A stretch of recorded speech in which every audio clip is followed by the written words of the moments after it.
to the school's principal office every day, a 5-year-old girl, to tell me that I'm not wearing my bloody hijab properly. We did that for all our life.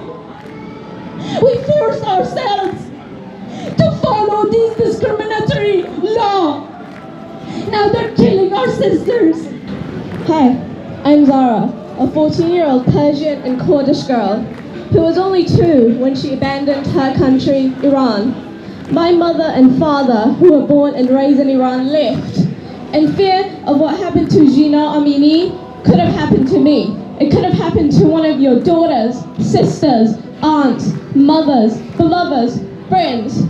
Do you think it is fair we have to run away from where we belong to because we want to be free? We want to let our hair breathe without worrying whether or not we would be killed. Do you think it is okay that we can protest like this in New Zealand, but in Iran, you would get murdered or tortured for doing the exact same thing we are doing right now, right this minute? We call Iranian government, the Islamic region, have shut off the internet in Iran. Why? So they can cover all the murder they are doing, all the lives they are taking, and all the innocent people they are hurting. It's so they can continue looking good, looking like good people to the world. It's so they can continue to lie to us. People in Iran do not have a problem with hijabs. What they do have a problem with is getting killed over one.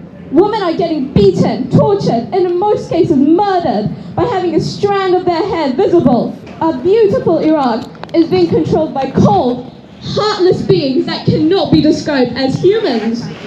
12 years ago, when I was in Iran, I was on the street walking with my mom, searching to find a gift for my brother who was just married. On the other side of the street, there was a van of the morality police, which to me is the most immoral organization. I was wearing a long coat, I was wearing a beanie. Morality police came to me and they asked me that there's a problem with your hijab. Why is that? No one can see my hair. Oh, yeah, there is a problem. You haven't wear a scarf underneath your beanie. But what's wrong with that? Oh, yeah, a guy can come up behind your back and can pull your beanie and take it off, and then everyone can see your hair, and then that could threaten Islam. For goodness sake, they asked my identification card, and they sent us a soldier. They asked my mom and me to go with the soldier to the nearest police station. Mom, a wise and strong woman, gave her own national ID card, and the next day, tomorrow morning, neither I was sent to that educational course, nor my mom went to follow up her identity card. Why she didn't send me? Because she knows that what will happen to her daughter. In the worst case scenario, something like Mahsa Amini could have happened to me. My religious teacher telling us that if we allow one strand of hair to be seen from under hijab, we will go to the hell. The morality code is enforced as soon as you step outside of your home. I went to the university, but morality police refused entry. My hijab was appropriate, and I believe all my clothes and appearance was appropriate. However, my long coat apparently was not long enough. I apologize and I plead with the guard, but he refused me entry again. I explained that it was a very important exam and assured him that I would be more careful, but he refused me entry. I feared that I would miss my exam, which would affect my qualification, so I started to cry and begged the guard to let me in, but he ignored my need for support and understand. Instead, he ordered me to go home to dress properly. The Islamic regime values the morality code above the needs of women. It is a mechanism through which the regime can legally intimidate and control through the use of violence, because no matter what you wear, the regime will always seek out a victim in a crowd to maintain control. It's a right to freedom! Dictator needs to go! Say her name! Mahsa Amini! Say her name!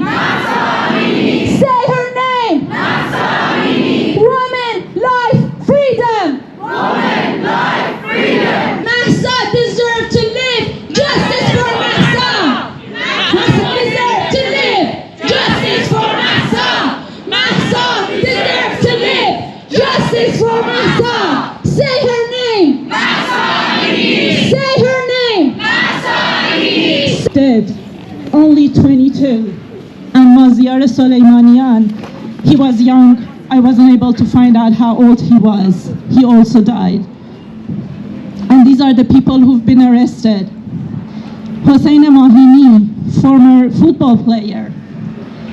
Shervin Hajizadeh, songwriter and singer, just because he sang a song in support of the protests and it became viral. Arya Jafari, photographer and journalist. Dunya Rad, only because she went to a cafe and had breakfast without hijab and posted her photo online and it went viral. I'm a medical professional and I am here to raising awareness about how deep Islamic regime is affecting the different sides of our lives.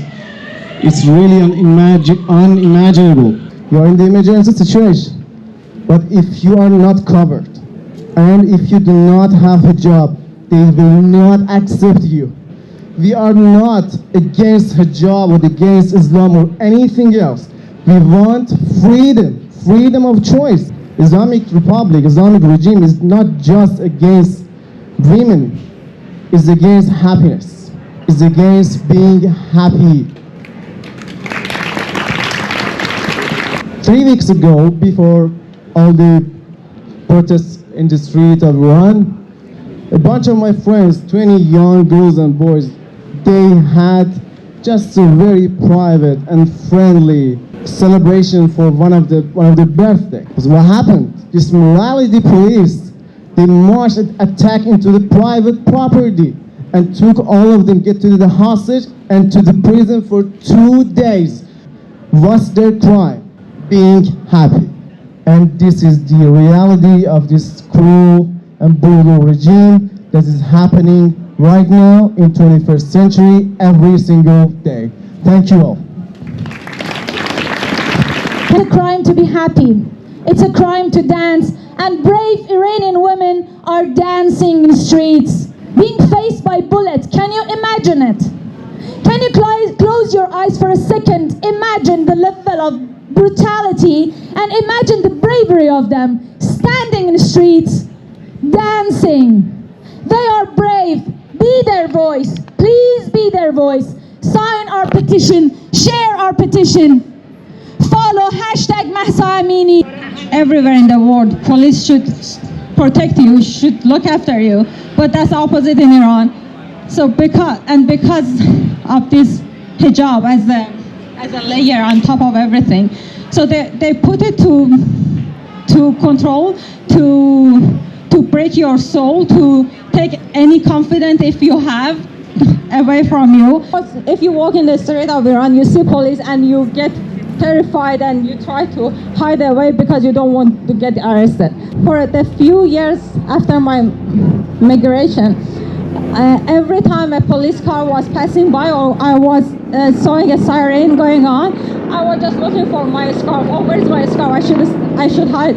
So this is how they ruin your total personality, your whole life, the trauma, and you're just terrified. You just terrified that, oh, I'm late for my exam, but I'm not having my hijab. So this is the trauma. Even if you escape from the country, you are still carrying all the pain. Yes, we are here, but our heart is with our people because we know what they are going through. We feel their pain. We are not against Islam. We are not against hijab, but the problem is they are using this to cover all the corruption. Listen to the stories that Iranians are sharing. These are part of your community. The morality police isn't just against the hijab or against not wearing the hijab. They're against your happiness. As a 15-year-old girl who found out that in my hometown there is a place where I can go skating. Once I arrived, I put on my skates and I went into the rink and started skating with others, only to be told by the morality police that I cannot. When I asked why, they said, because there are men skating. And because there are men skating, you cannot. They will watch you, they will pester you. And my response to that was, well then why shouldn't you stop them? Why are you stopping me? And he said, That's just the way it is. Take them off now. And he forced me to take off my skates. He ruined my dreams as a 15-year-old child. Connecting with nature. What is wrong with that? As a young adult, was not allowed to lie on grass. If there's anything that we have to learn, it is to learn bravery from the young women of Iran. We don't want to describe Iranian women as oppressed. Iranian women are not oppressed. They are resisting, and they have been resisting for years and years. They are strong, they are intellectual, they are powerful, they know what their rights are, and they are fighting for those rights. Thank you very much. Future Prime Minister, New Zealand. Amini became a trend. More than 160 million times this hashtag has been used till now. It has broken all the records on social media. 160 million times they said because of their sisters who were killed and arrested, because of freedom, because of being happy. A young singer, songwriter used a number of these tweets and wrote a song, recorded the song from his room, and posted it on his social media platform. The song within 2 days was listened to 40 million times. This brutal armed regime attacked and arrested a young singer for writing one song. The right to make a song is a crime. To have wind in your hair is a crime. To be happy and party is a crime. All social media platforms are filtered and blocked in Iran. They have closed the doors, shut the windows, and are killing people, are mass shooting. One day in Kurdistan, the other day in Zahedan. Our voice is powerful, so please be the voice of this young singer, Shervin. Now we are going to play his song, and we're going to sing along to send a message. You can't shut people out. Freedom will find its way.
برای زن زندگی آزادی